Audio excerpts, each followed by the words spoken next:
Hello दोस्तों, तो जैसा कि अब तक की कहानी में हम लोगों ने देख लिया था कि मिस वांगजिंग ने किन्यू की जान ब्लैक ड्रैगन से बचा ली थी। साथ ही सर वो ब्लैक ड्रैगन के बारे में सारी इन्फॉर्मेशन यहाँ किन्यू को बता देती है। दूसरी तरफ उसने किन्यू को अपने साथ अपने ज़्वांजिन माउंटेन पर इनवाइट भी कर लिया था, मगर किन्यू अपने मन ही मन में जानता रहा कि वो अभी तक सेलेस्टियल गॉड नहीं बना, बल्कि वो अपने मीटियोर टीयर की वजह से हवा में उड़ पाता है। इसलिए उसने मिस वांगजिंग की इस ऑफर को एक्सेप्ट नहीं करा। साथ ही सर हमने यहाँ पर मिस वांगजिंग के छोटे भाई लू शुई से भी मुलाकात करी, जो कि काफी ज्यादा चुलबुला और हमेशा फाइट करने के लिए तैयार रहता है। यहाँ पर इन लोगों के दरमियान एक छोटी सी फाइट भी हुई, जिसके बाद हम देखते हैं कि टांगजुई वापस से अपनी पानी के नीचे जा चुका था, जहाँ पर वो एक ट्रेजर को प्रोटेक्ट कर रहा है, जिस ट्रेजर का नाम 7 कलर लोटस फ्लावर था। यहाँ पर टांगजुई के साथ उसका सेकंड पार्टनर लू यूजी है, मगर हमने देखा कि जब वो 7 कलर लोटस फ्लावर एक 9 मून लोटस फ्लावर में कन्वर्ट हो गया, तो टांगजुई ने लू यूजी को धोखा दे दिया और इन दोनों के दरमियान एक जबरदस्त फाइट शुरू हो गई।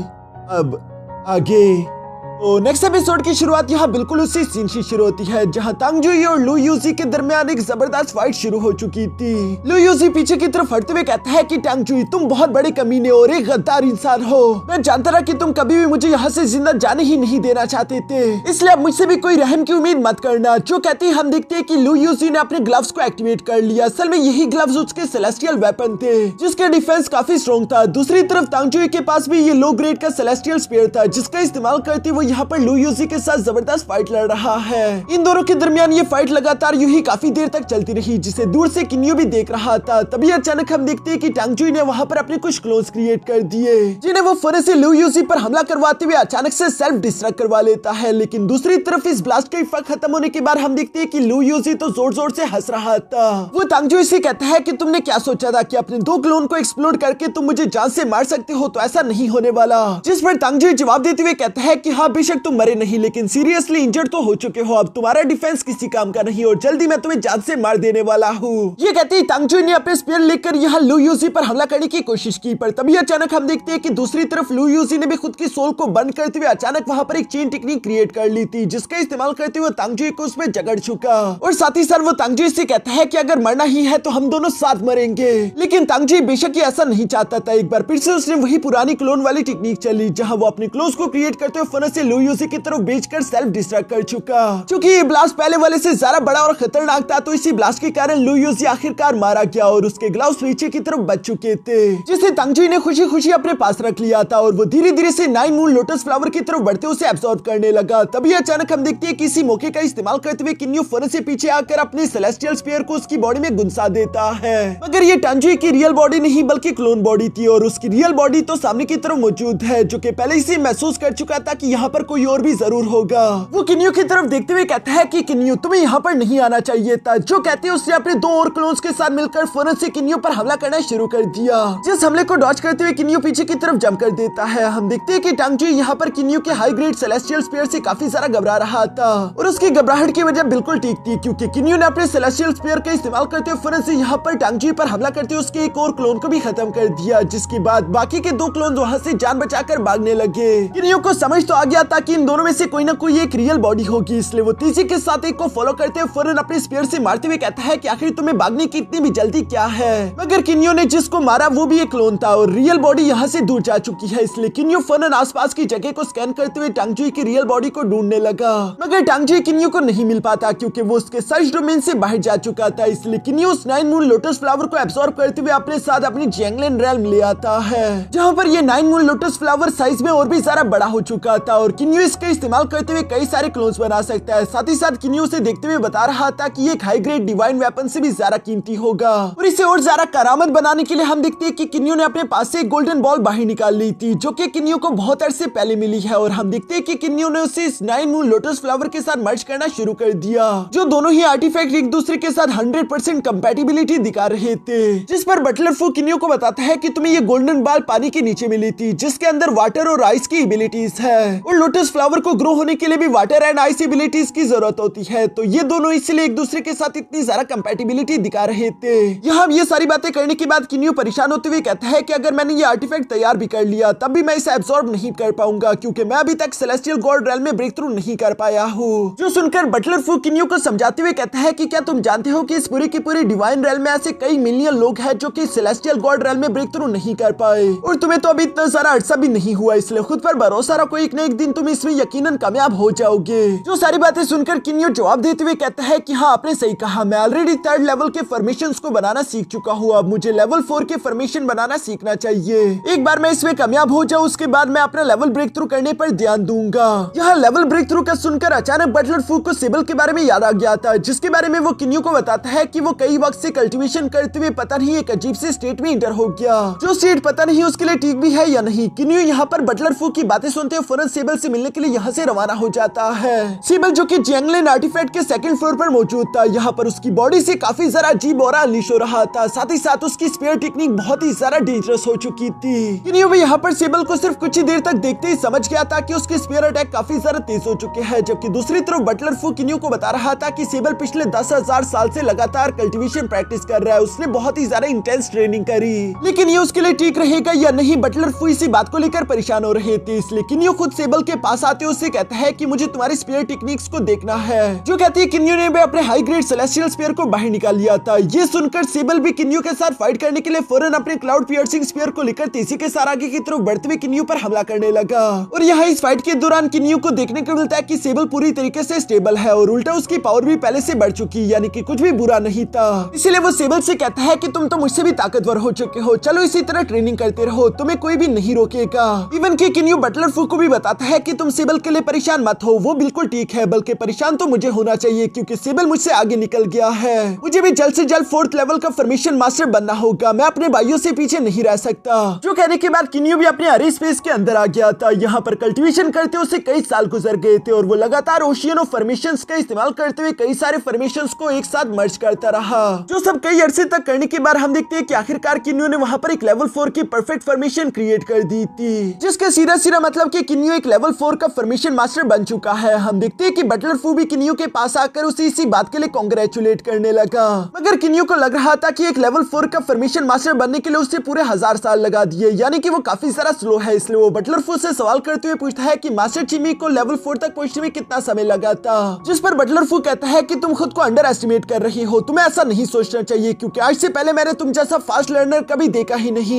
इवन कि मास्टर चिमी को भी 4th लेवल की फॉर्मेशन को सीखने के लिए पूरे 4 लाख साल लगे थे। जो सुनकर तो किन्यो काफी ज्यादा खुश हो गया क्योंकि उसे समझ आ गया था कि उसे सिर्फ कुछ मिलियन साल लगेंगे एक लेवल 8 का फॉर्मेशन मास्टर बनने के लिए, और ये नॉर्मल के हिसाब से काफी सारा फास्ट था। यहाँ पर किन्यो अब ये सब सोच रहा था कि तभी अचानक बटलर फू किन्यो से परेशान होकर कहते हैं कि एक बड़ी प्रॉब्लम है, हम लोगों को समझ नहीं आ रहा कि ऐसा क्यों हो रहा है। पॉइजनियस सेंट्रीपीड, मास्टर वुलान, लुवो शुई और होंगयू, ये चारों अपने सोल परफेक्शन की पीक पर पहुंच चुके हैं, यानी कि इन चारों का हेवनली ट्राइबोल्यूशन एग्जाम होना चाहिए था, पर यहाँ पर तो कोई भी हेवनली ट्राइबोल्यूशन एग्जाम वाली बिजली नहीं गिर रही। जो सुनकर तो किन्यो भी शौक हो गया क्योंकि उसके हिसाब से हेवन की ला तो हर जगह अप्लाई होने चाहिए थे, इवन कि जैंगलिन आर्टिफैक्ट के अंदर भी। लेकिन थोड़ी देर सोचने के बाद किन्यो को समझ आ जाता है कि शायद ये उस कियानकुन वर्ल्ड आर्टिफैक्ट की वजह से हो रहा होगा, जिसे किन्यो ने 9 मून, लोटस फ्लावर और गोल्डन बाल को कंबाइन करके बनाया हुआ था। शायद वो खुद भी हेवन की तरह अपने अपने ला रखता है, इसी वजह से यहाँ पर हेवनली ला ज्यादा काम नहीं कर रहे। अभी के लिए किन्यो को इस कियानकुन वर्ल्ड आर्टिफैक्ट के बारे में ज्यादा कुछ मालूम नहीं था, वो बाद में इसके बारे में सब कुछ जानेगा। फिलहाल वो यहाँ पर बटलर फू से कहता है कि उन चारों को बोल दो कि वो लोग जैंगलिन आर्टिफैक्ट से बाहर चले जाए, शायद वहाँ पर वो लोग अपना हेवनली ट्राइबोल्यूशन एग्जाम दे पाएंगे। यहाँ पर बटलर फू किन्यो को बताता है कि मेरे पास एक गुड न्यूज भी है, जब आप यहाँ पर 1000 साल तक लेवल 4 के फॉर्मेशन मास्टर बनने की कोशिश कर रहे थे तो दूसरी तरफ सेबल भी यहाँ पर जैंगलिन आर्टिफैक्ट के 2nd फ्लोर में कल्टीवेशन कर रहा था, और जैसा कि आप जानते हैं कि जैंगलिन आर्टिफैक्ट के 2nd फ्लोर पर वक्त 100 गुना तेजी के साथ गुजरता है, तो इसीलिए 30,000 साल पहले सेबल ने अपना लेवल ब्रेक थ्रू कर लिया। वो एक लो लेवल का सेलेस्टियल गॉड बन चुका है, उसने अपनी सोल पूरी तरीके से रिफाइन कर ली। जो सुनकर तो किन्यो बहुत ही सरप्राइज हो गया था, साथ ही साथ उसे अपने भाई सेबल के लिए बहुत ही खुशी भी हो रही थी, मगर इसका सीधा सीधा मतलब यह है कि किन्यो को भी खुद को ताकतवर करना होगा और सेलेस्टियल गॉड रेल्म तक ब्रेक थ्रू करने के लिए उसे अपना ही कोई तरीका निकालना चाहिए, जैसे कि सेबल ने इंटेंस स्पीयर ट्रेनिंग के तरीके को आजमाया और इसी वजह से वो लो लेवल का सेलेस्टियल गॉड बनने में कामयाब हो पाया है। दूसरी तरफ हम देखते हैं कि किन्यो भी अपने जैंगलिन आर्टिफैक्ट से बाहर की तरफ निकलते हुए हेलोंग सेक्ट आ चुका था ताकि वो टांगजुई को ढूंढकर उसे अपना बदला ले सके, लेकिन यहाँ उसे दूर दूर तक टांगजुई कहीं पर भी दिखाई नहीं दिया, मगर चारों तरफ स्कैन करते उसने कुछ लोगों की बातें सुन ली थी। टांगजुई ने असल में चारों तरफ खबरें फैला दी है किन्यो के बारे में कि किन्यो किस तरह टेलीपोर्ट कर सकता है, उसके पास कुछ स्पेशल टेक्निक्स है, साथ ही साथ उसके पास एक हाई ग्रेड का सेलेस्टियल वेपन और एक 7 कलर का लोटस फ्लावर भी है, जिन डिवाइन ट्रेजर्स को तो सब लोग हासिल करना चाहते थे। इसलिए कई सारे बड़े बड़े कल्टीवेटर सिटी में इकट्ठा हो रहे हैं ताकि वो किन्यो पर हमला करते उसे जान से मारकर ये सारे ट्रेजर हासिल कर ले। किन्यो जब ये सारी बातें सुनता है तो वो मुस्कुरा कर कहता है कि टांग चुई अब तुम्हारी खैर नहीं। इसी के साथ सीन शिफ्ट होकर दूसरी तरफ याओजी सिटी में मू रेजिडेंट पर आ गया था, जहाँ पर मास्टर जियांगलिन और जियांगली रहा करते थे। यहाँ मास्टर जियांगलिन अपने एक डिसाइपल चूजी से सवाल करते हुए पूछ रहा था कि अब जियांगली कैसी है, जिस पर चूजी बताता है कि मिस जियांगली को किन्यू के बारे में इंफॉर्मेशन मिली और जब से किन्यू की न्यूज उसे मिली है वो काफी ज्यादा खुश थी। इसी वजह से वो अपने कल्टीवेशन पर भी फोकस कर पाई। कुछ अर्से पहले ही वो अपने सेलेस्टियल गॉड रेल्म के पीक पर पहुंच चुकी है। मास्टर जियांगलिन जो कि खुद एक गॉड किंग लेवल के वॉरियर्स है, वो चूजी को बताते हैं कि मैंने खुद किन्यू को ढूंढने की काफी कोशिश करी, लेकिन पिछले 1000 साल से उसका कोई अता पता नहीं चल रहा। यकीनन वो जियांगलिन आर्टिफैक्ट के अंदर होगा, मगर कई सारे पावरफुल गॉड्स उसके ट्रेजर्स के पीछे उसे नुकसान पहुंचाना चाहते हैं। ये बात अगर जियांगली को मालूम हुई तो वो परेशान हो जाएगी। दूसरी तरफ हम मिस जियांगली को देखते हैं जो कि बेसब्री के साथ अपने अंकल का इंतजार कर रही थी। अपने अंकल को आता हुआ देखकर फौरन वो उनकी तरफ भागते हुए कहती है कि क्या आपको किन्यू के बारे में कोई न्यूज मिली, जिस पर अंकल जियांगलिन उसे सारी सच्चाई नहीं बताते। वो बस सिर्फ इतना ही बताते हैं कि किन्यू इस वक्त सही सलामत यकीनन अपने जियांगलिन आर्टिफैक्ट के अंदर होगा, इसलिए वो मुझे अभी तक मिल नहीं पाया, तुम फिक्र मत करो। जो सुनकर मिस जियांगली भी थोड़ा सा शांत होते हुए कहती है कि चलो ये तो अच्छी बात है। इसके बाद ये दोनों शांति से बैठकर चाय पीते हैं, जहाँ मिस जियांगली ने अपने अंकल को ये भी बता दिया था कि कुछ अर्से पहले फादर मुझसे मिलने के लिए यहाँ पर आए थे और वो अभी भी बार बार मिस जियांगली को शादी करने का बोल रहे थे। जो सब सुनकर तो मास्टर जियांगलिन गुस्सा होते हुए कहते हैं कि आखिर उसकी हिम्मत कैसी हुई, जब मैं यहाँ पर नहीं था तो वो तुम्हें परेशान करने के लिए चला आया। ये कहती वो फौरन से अपना एक क्लोन क्रिएट करते हुए यहीं पर छोड़ देता है, जिसके बारे में वो मिस जियांगली को बता रहा था कि जब तक ये क्लोन यहाँ पर रहेगा तुम्हारा फादर तुम्हें परेशान करने के लिए नहीं आएगा। ये सब कहते हुए मास्टर जियांगलिन अपनी लवर जू क्यूमी को याद करते हैं, जिन्हें 6 एम्परर्स ने मिलकर जान से मार डाला था, लेकिन मरने से पहले मिस यू क्यूमी ने अपनी सारी की सारी पावर 2 आंसू में कैद कर दी थी, जिनमें से एक मीटियोर पर्ल तो यहाँ मिस जियांगली के पास है और दूसरा मीटियोर पर्ल किन्यू को मिला। यही वजह है कि मास्टर जियांगलिन अपनी लवर की खातिर किन्यू और मिस जियांगली को इतना सारा प्रोटेक्ट करते हैं। वो तो अपनी लवर को याद करते हुए कह रही थी कि चाहे मेरी जान ही क्यों ना चली जाए तब भी मैं तुम्हारी इन 2 डिसाइपल्स को हमेशा प्रोटेक्ट करता रहूंगा और मुझे पूरा यकीन है कि एक दिन किन्यू अपना इम्तिहान पास करते हुए मिस जियांगली को हासिल करने के काबिल हो ही जाएगा। बस तब तक मुझे किन्यू के लिए थोड़ा सा इंतजार करना है। इसके बाद सीन शिफ्ट होकर दूसरी तरफ सिटी में मौजूद एक शराब खाने पर आ गया था, जहाँ पर कई सारे बड़े बड़े कल्टीवेटर्स इकट्ठा हुए थे, जो सब लोग किन्यू को मारने के बारे में ही आपस में बातें कर रहे थे, ताकि वो किन्यू को मारकर उससे सेलेस्टियल स्पीयर और साथ ही साथ 7 कलर लोटस फ्लावर हासिल कर ले। लेकिन ये सब सुनते हुए किन्यू अपने मन में कहता है कि मेरे पास तो 7 कलर लोटस फ्लावर की बजाय 9 मून लोटस फ्लावर है। यानी कि टांग चुई ने सारी सच्चाई सब लोगों को नहीं बताई। वो चाहता है कि सिर्फ लो लेवल कल्टीवेटर ही मेरे पीछे पड़े, वो किसी भी पावरफुल कल्टीवेटर का मेरी तरफ ध्यान आकर्षित नहीं करना चाहता,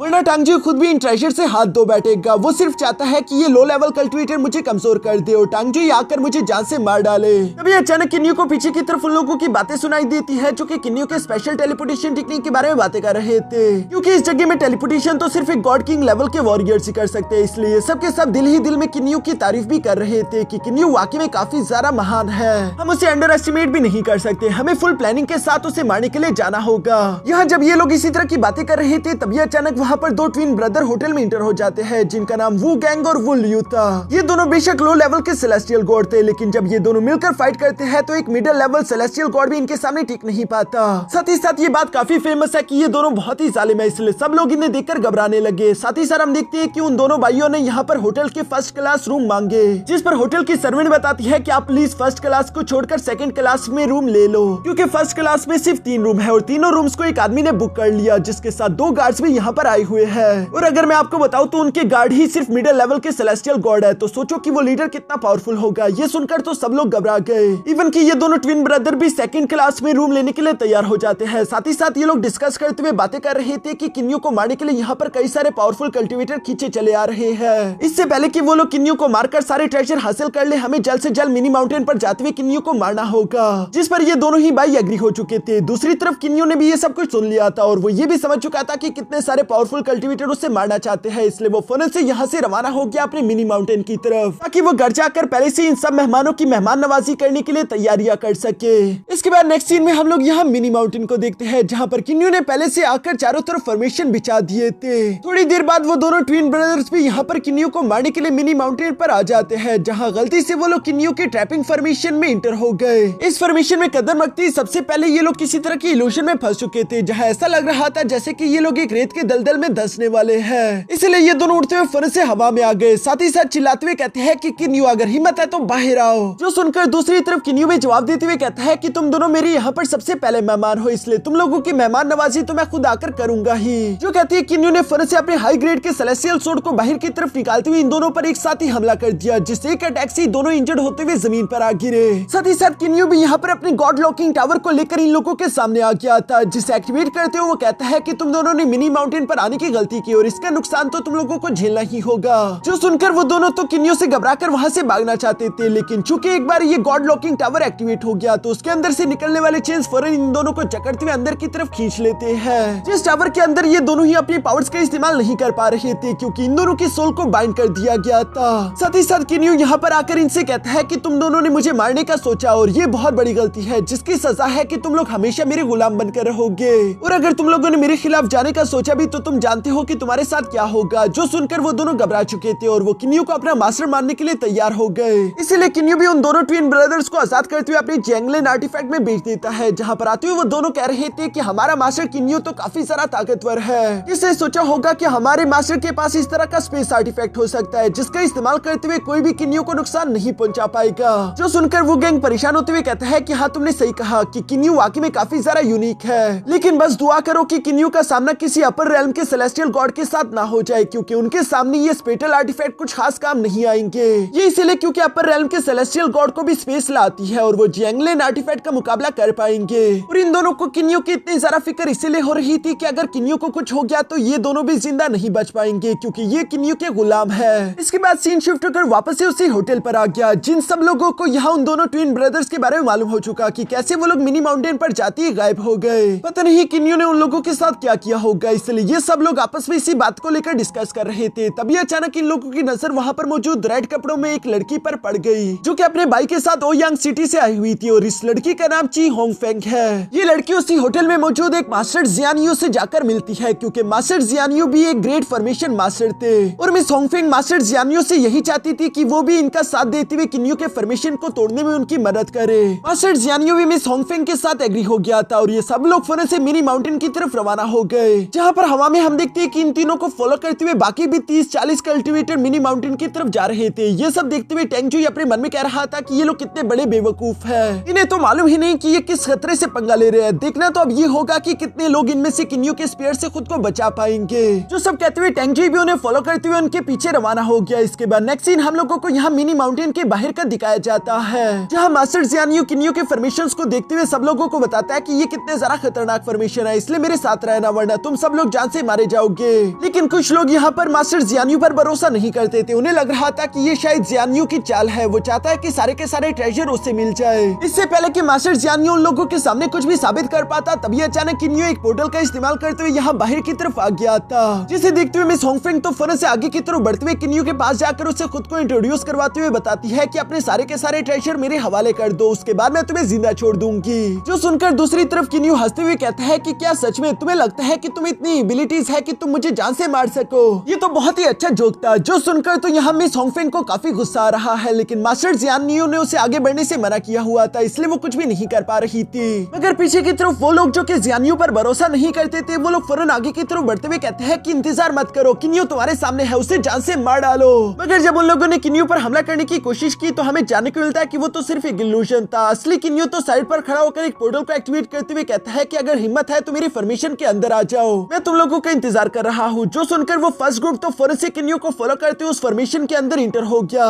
जबकि पीछे की तरफ मास्टर जियानियो बाकी के सब लोगों से कहता है कि मेरे साथ रहो वरना तुम लोग जान से मारे जाओगे। अब यहाँ पर कई सारे कल्टिवेटर्स के अलग अलग ग्रुप बन चुके हैं, जिनमें से कुछ मास्टर जियानियो के साथ जाने के लिए एग्री हो गए थे, और ये सब लोग बारी बारी करके किन्यू की फॉर्मेशन में इंटर हो चुके हैं, जिस फॉर्मेशन में सब लोगों को अलग अलग मुश्किलों का सामना करना पड़ रहा था। जबकि दूसरी तरफ हम देखते हैं कि किन्यू भी बारी बारी करके एक एक ग्रुप के पास आकर अपने सेलेस्टियल स्फीयर को निकालते उन पर हमला करने लगा, जिन्हें हराने के बाद वो उन सबको बारी बारी करके अपने गॉड लॉकिंग टावर के अंदर कैद करने लगता है, और यही इनकी सजा थी। दूसरी तरफ आखिर में अब यहाँ सिर्फ मास्टर जियानियो और मिस होंगफेंग का ग्रुप ही बचा हुआ था, जिन पर कई सारे फ्लेम और थंडर के अटैक्स हो रहे थे। इन्होंने अपनी पूरी कोशिश की कि ये उनसे खुद को बचा ले, लेकिन इनके कई सारे साथी मारे गए। बड़ी मुश्किल से जियानियो, मिस होंगफेंग, उसका भाई और एक और कल्टिवेटर बचकर साइड पर आ चुके थे, जहाँ पर मिस होंगफेंग अपने दोस्तों से कह रही थी कि घबराओ मत, अगर हम लोग हिम्मत करें तो मुझे पूरे यकीन है कि हम लोग जल्दी इस फॉर्मेशन को तोड़ते हुए यहाँ से बाहर निकल जाएंगे और उसके बाद किन्यू को भी जान से मार डालेंगे। मिस होंगफेंग का भी ये कहना ही था कि तभी अचानक उसके पीछे एक पोर्टल ओपन हो गया, जिसके अंदर से किन्यू काफी कूल तरीके से निकलकर बाहर आ रहा था, क्योंकि उसने अब तक बाकी सब लोगों को निपटा दिया है। साथ ही सर वो बाहर की तरफ आते हुए हुए मिस होंगफेंग से कहता है कि इतना ज्यादा ओवर कॉन्फिडेंस बिल्कुल भी अच्छा नहीं।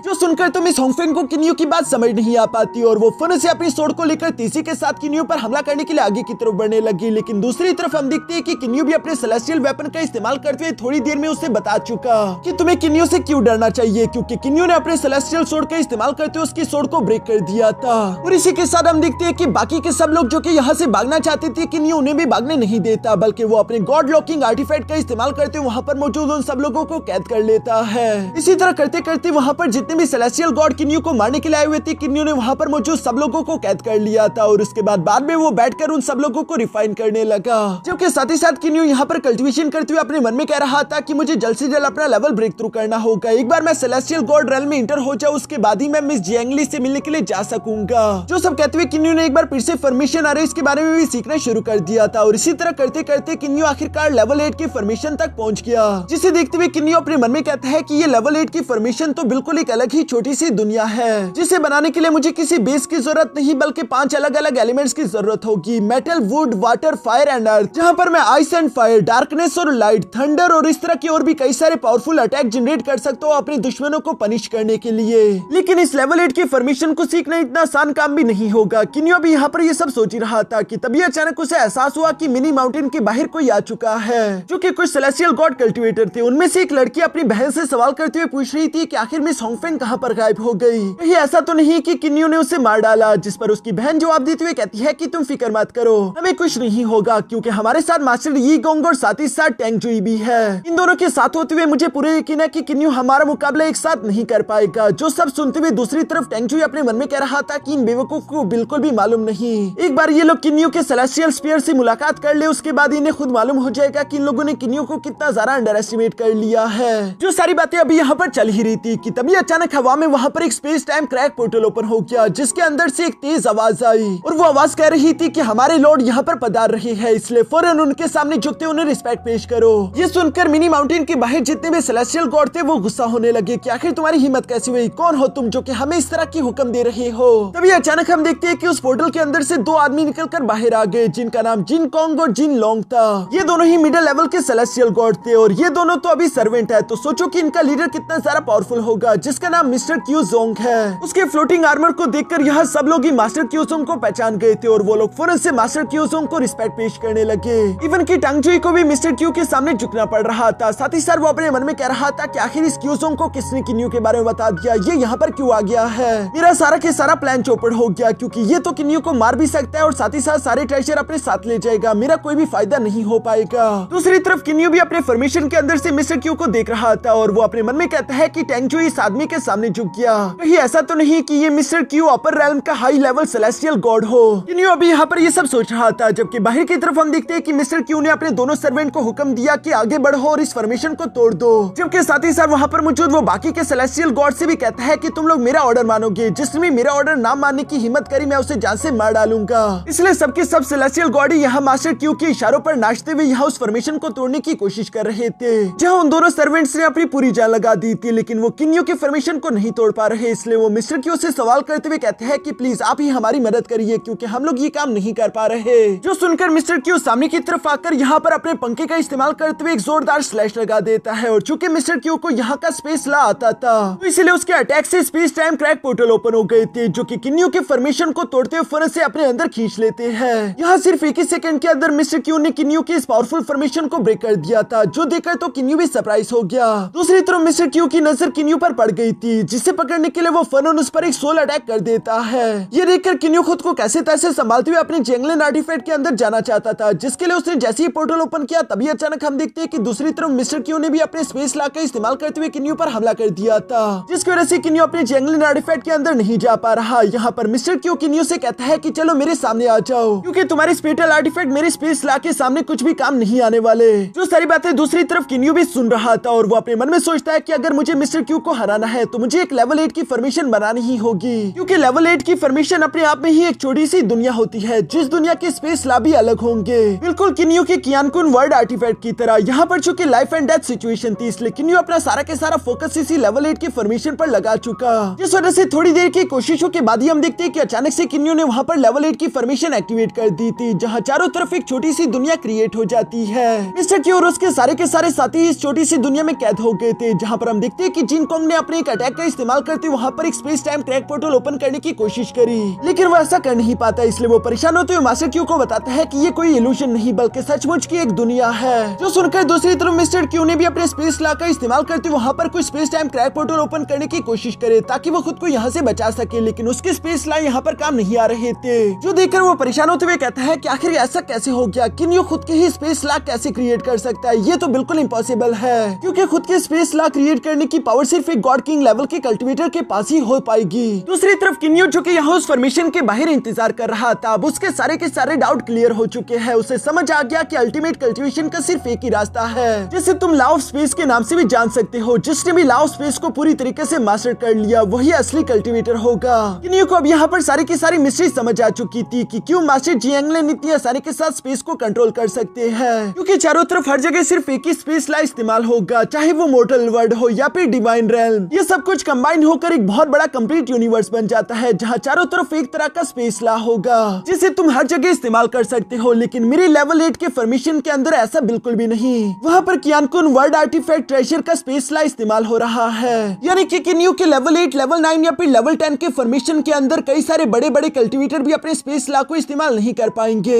यहाँ पर चूंकि किन्यू की सारी अंडरस्टैंडिंग क्लियर हो चुकी थी और वो चिल्लाते हुए कह रहा था कि मैं जान चुका हूँ, मैं सब कुछ समझ गया। तो इसी वजह से हम देखते हैं कि उस पर एक गोल्डन कलर की एनर्जी तेजी के साथ आकर गिरने लगती है, जिसका मतलब कि किन्यू का लेवल ब्रेक थ्रू होने वाला है। वो एक लो लेवल का सेलेस्टियल गॉड बन जाएगा। मगर इस तरह की खतरनाक एनर्जी किसी की भी लेवल ब्रेक थ्रू होने पर आज से पहले किसी ने भी नहीं देखी थी, इसलिए सब लोग दूर से ये सब देखकर काफी सारा सरप्राइज दिखाई दे रहे थे। इवन कि मिस यांगली का फादर भी यहाँ पर ये सब देखते हुए कह रहा था कि एक न्यू वॉरियर पैदा हो चुका है जिसमें बहुत ही ज्यादा पोटेंशियल था। यहाँ पर इसी वजह से इन सब लोगों को किन्यू से डर लग रहा था। इन्हें डर था कि कहीं ये किन्यू हमारे स्टेटस को छीन ना ले। अगर किन्यू इतना ज्यादा ताकतवर हो गया कि वो 8 एम्परर्स का मुकाबला करने लगे तो ये इनको बिल्कुल भी मंजूर नहीं, इसलिए ये लोग पहले से किन्यू को रास्ते से हटाने का सोचने लगते हैं। दूसरी तरफ सीन शिफ्ट होकर यहाँ वापस से किन्यू पर आ जाता है, जो कि अपनी जियांगलिन आर्टिफैक्ट के अंदर बैठकर कल्टीवेशन प्रैक्टिस कर रहा था और उसने भी अपनी बॉडी के अंदर सोल कोर को पूरी तरीके से रिफाइन कर लिया था, जिसकी एनर्जी बाकी के सब लोगों से काफी ज्यादा चमकदार और तेज थी। तभी अचानक किन्यू को यहाँ पर सोल रेल्म के अंदर एक लड़की देखने को मिलती है जिसका नाम मिस क्यूज यूमी था।